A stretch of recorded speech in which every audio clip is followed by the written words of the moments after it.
어떤 사람이 요압에게 아뢰되 왕이 압살롬을 위하여 울며 슬퍼하시나이다 하니 왕이 그 아들을 위하여 슬퍼한다 함이 그날의 백성들에게 들리매 그날의 승리가 모든 백성에게 슬픔이 된지라. 그날의 백성들이 싸움에 쫓겨 부끄러워 도망함 같이 가만히 성읍으로 들어가니라. 왕이 그의 얼굴을 가리고 큰 소리로 부르되 내 아들 압살롬아 압살롬아 내 아들아 내 아들아 하니 요압이 집에 들어가서 왕께 말씀드리되 왕께서 오늘 왕의 생명과 왕의 자녀의 생명과 처첩과 비빈들의 생명을 구원한 모든 부하들의 얼굴을 부끄럽게 하시니 이는 왕께서 미워하는 자는 사랑하시며 사랑하는 자는 미워하시고 오늘 지휘관들과 부하들을 멸시하심을 나타내심이라. 오늘 내가 깨달으니 만일 압살롬이 살고 오늘 우리가 다 죽었다면 왕이 마땅히 여기실 뻔하였나이다. 이제 곧 일어나 나가 왕의 부하들의 마음을 위로하여 말씀하옵소서. 내가 여호와를 두고 맹세하옵나니 왕이 만일 나가지 아니하시면 오늘 밤에 한 사람도 왕과 함께 머물지 아니할지라. 그리하면 그 화가 왕이 젊었을 때부터 지금까지 당하신 모든 화보다 더욱 심하리이다 하니 왕이 일어나 성문에 앉으며 어떤 사람이 모든 백성에게 말하되 왕이 문에 앉아 계신다 하니 모든 백성이 왕 앞으로 나오니라. 이스라엘은 이미 각기 장막으로 도망하였더라. 아멘. 압살롬이 일으킨 그 반란의 세력들은 사실상 괴멸되었습니다. 그 가운데에 죽은 자는 2만 명이다. 또 그 이상의 인원들이 이제 뭐 크고 작은 싸움 가운데에서 전쟁을 이뤘다. 이렇게 볼 수 있으나 중요한 것은 압살롬이 죽었습니다. 압살롬이 죽음으로 압살롬을 이제 우두머리로 삼고 반란에 가담하였던 모든 이들은 도망하였다, 흩어졌다 하는 성경의 표현대로 이제 그 집단적 실체는 상실되었다 이렇게 말할 수가 있습니다. 다시 말하면 그간 다윗과 다윗의 백성들에게 가장 큰 고통이요 위협이었던 이제 반란의 요소가 제거되었으니 사실 얼마나 기쁘고 또한 얼마나 다행스럽고 온 백성들이 다시 한번 평화의 소중함 그리고 저들의 안위의 기쁨을 누릴 수 있었겠습니까? 그러나 우리가 오늘 본문에 본 대로 그들은 그 기쁨을 그리고 그 승리를 만끽하지 못하고 있었습니다. 그것은 바로 왕 다윗이 큰 슬픔에 빠져 있었기 때문입니다. 그런데 이 슬픔이 저들이 누려야 될 기쁨과 상관없는 것이 아니라 완전히 결부되어져 있기 때문에 그것이 완전히 한 묶음으로 같이 기뻐하거나 같이 슬퍼할 수밖에 없는 그러한 연관성이 있었기 때문에 오늘 본문에 이러한 상황이 벌어지게 되었다고 할 수가 있겠습니다. 1절을 보니까 왕 곁에서 돕던 어떤 사람이겠죠. 한 사람이 요압에게 보고를 합니다. 왕이 압살롬을 위하여 울며 슬퍼하고 계십니다. 원문에 보면 이제 조금 이 정도가 좀 중하고 심하다는 그런 느낌을 확인할 수 있는 그러한 표현이 담겨져 있습니다. 그러니까 당연히 슬퍼하겠죠. 당연히 울겠죠. 그런데 그 정도가 보통이 아닙니다. 뭐 이런 의미입니다.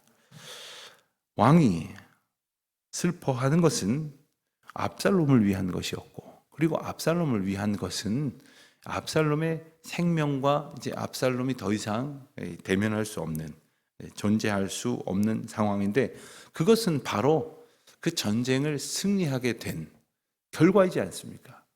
이 말은 결국 왕이 승리를 인하여 기뻐하기보다는 승리인 곧 압살롬의 제거를 슬퍼하고 있었다.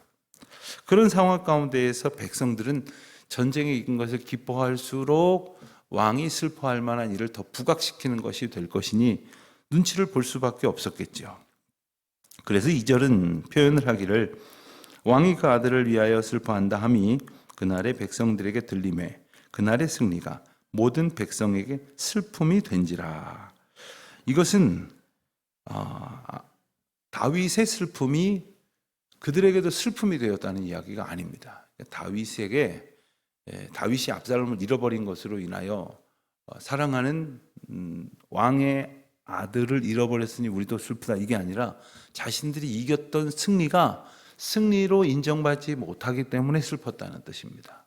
다시 말하면 자기들의 승리는 승리로 인정받아야 되는데, 사연을 모르는 바는 아니지만 어쨌든 그 승리를 승리라고 기뻐할 수 없는 상황이 그들에게 영 받아들이기 힘든 그러한 불편과 고통이 되었던 것이죠. 어떤 정도로 나타났느냐? 3절에 보니까 그날의 백성들이, 여기서 백성들이란 전쟁에 나갔던 백성들을 의미합니다. 전쟁에 나갔던 자들이 돌아와서 이제 왕 앞에 나서고 백성들 앞에 나서게 되어져야 하는데, 말하자면 그 성대한 귀환 행사, 그리고 승리를 거두고 돌아오는 개선, 어떤 그런 분위기가 조성이 되어야 하는데, 싸움에 쫓겨 부끄러워 도망함 같이, 그러니까 싸움에 져서 도망하는 것보다 더 지금 싸움에 질까봐 도망하는 것 같은 그러한 부끄러움, 그러한 민망함을 가지고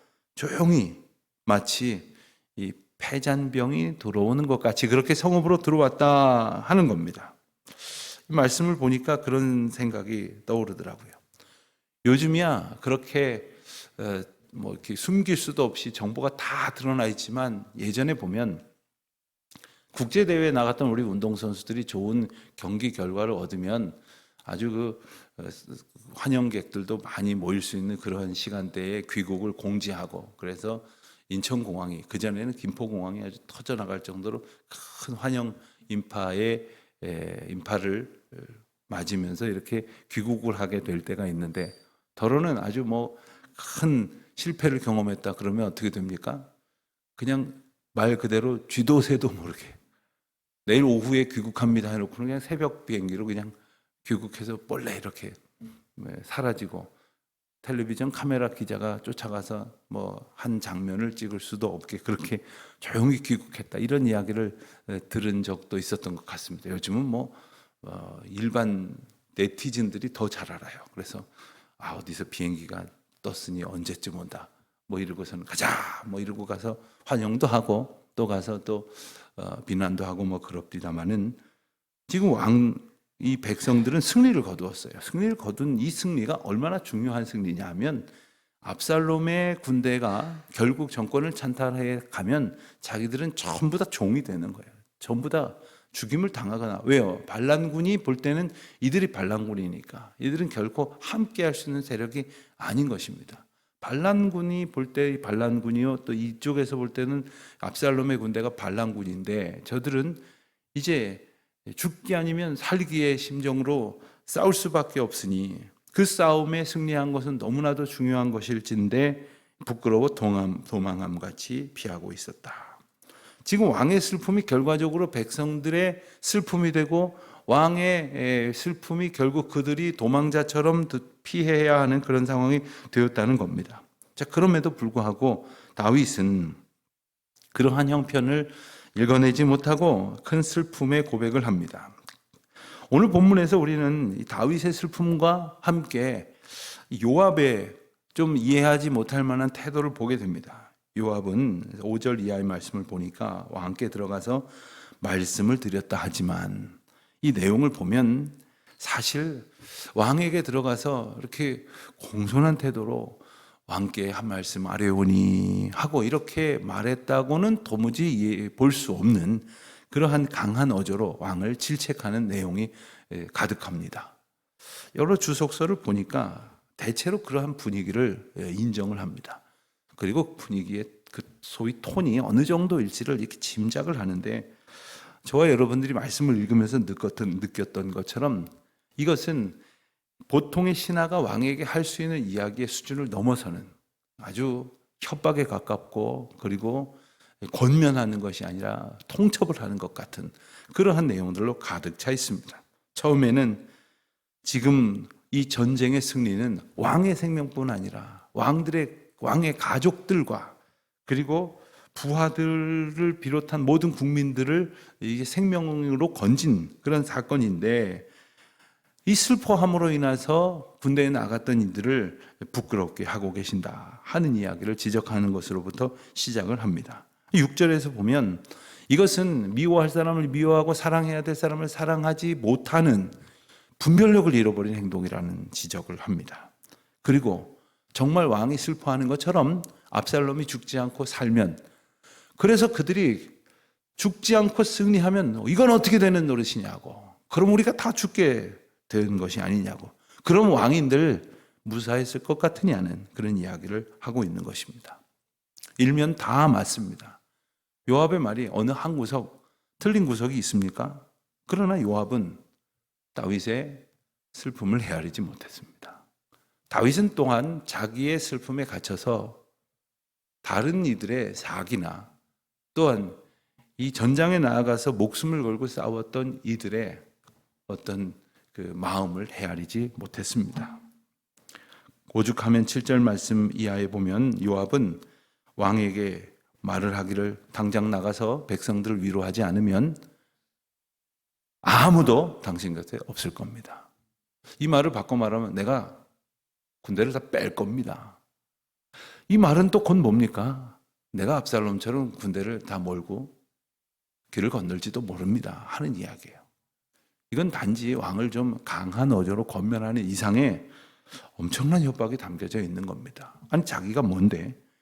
이 군사들을 전부 통솔하는 것은 궁극적으로 왕에게 있는 권한인데 자기가 볼 때 그런 판단이 아무리 들었다 할지라도 오늘 밤에 당장 나가지 않으면 오늘 밤에 한 사람도 왕과 함께 머물러 있지 않을 것입니다. 그리고는 덧붙여 하는 말이 그렇게 되면 그 화가 젊었을 때부터 지금까지 당한 모든 화보다 더욱 심하게 될 것입니다.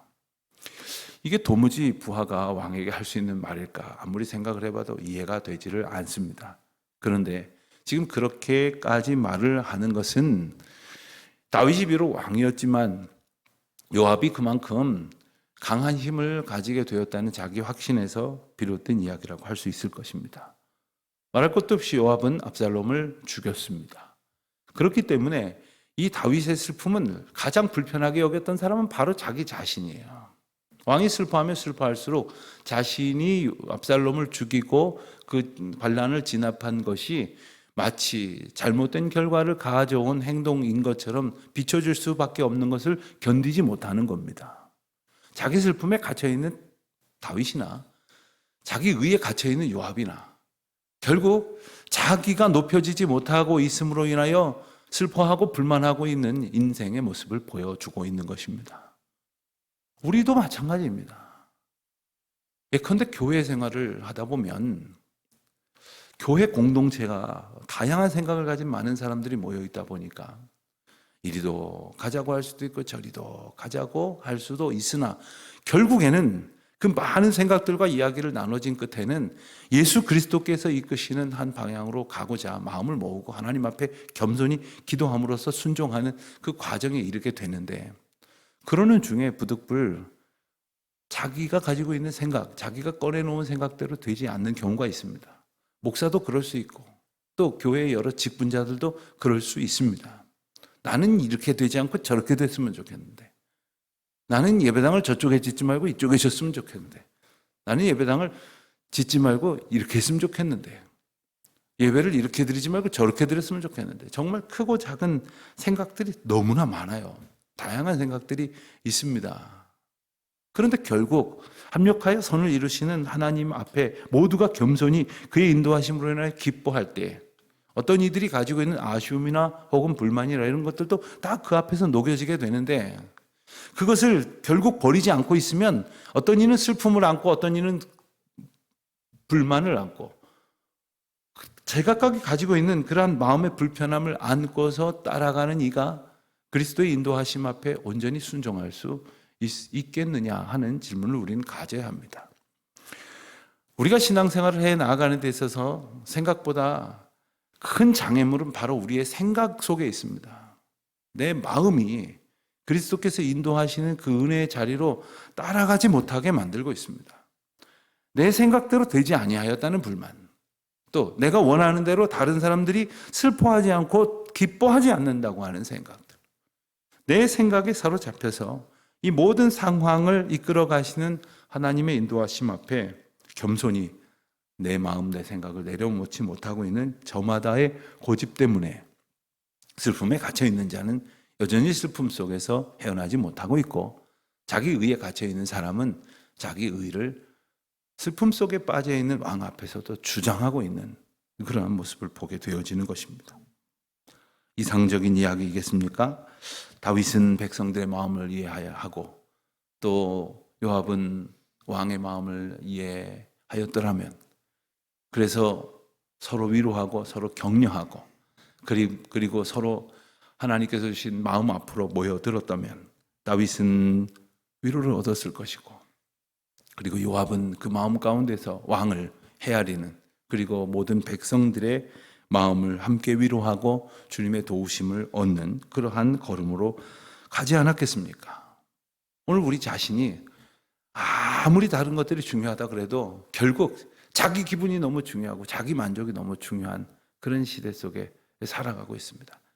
요즘 사람들은 흔히 하는 말로 잘 참지를 않는 것이 자기 기분이 제일 중요해서 뭐 일이 되고 안 되느냐 이것보다도 내 기분이 더 중요한 그런 생각 속에 살아가는데, 자기 기분 좀 내세울 만할 때는 그래도 되겠으나 하나님 앞에서, 그리고 예수 그리스도의 몸된 공동체 앞에서 우리가 그리스도의 뜻보다 더 앞세워야 될 것이 무엇이 있겠습니까? 하나님께서는 우리를 구원하시기 위하여 예수 그리스도도 그 생명을 내어주심으로 십자가에 달리게 하셨습니다.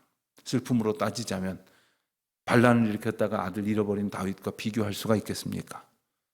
그러나 그 슬픔 가운데에서도 우리를 위로하시고 구원하신 사랑을 보여주셨으니 그 사랑에 우리가 감사하는 것 아닙니까? 하나님의 공의가, 예수 그리스도의 정의가 그 어떤 것보다 우리 가운데에 큰 은혜로 주어졌는데, 우리는 사사로운 것들도 그것을 의롭다 여깁니다. 내 생각, 내 마음, 내 판단, 그것이 제일 의로운 것이냐 주장할 때가 너무나 많습니다. 오늘 우리에게 하나님께서 다시 공의로우심으로, 그리고 예수 그리스도의 생명의 진리로 우리를 의롭게 인도하시오니, 그것으로 인하여 우리가 있어야 할 자리로 나아가는, 슬픔에나 교만에 빠져 있는 것이 아니라 은혜의 자리로, 주님의 인도하심을 누리는 은총의 자리로 나아가는 저와 여러분 되시기를 주의 이름으로 축원합니다. 하나님 아버지 감사합니다. 저희가 저마다의 생각에 빠져서 슬픔 속에, 또 눌림과 아픔 속에, 또 때로는 자기 자신을 스스로 높이는 교만함 속에 그렇게 매몰되어 살 때가 참 많이 있겠습니다만은, 오늘도 주의 말씀을 통하여 저희를 위로하시고 또한 저희를 겸손케 하신 주님의 놀라운 사랑을 만나게 하시니 감사합니다. 그 은혜 가운데 합당하게 살아가는 저희들이 되게 하옵소서. 예수님의 이름으로 기도드립니다. 아멘.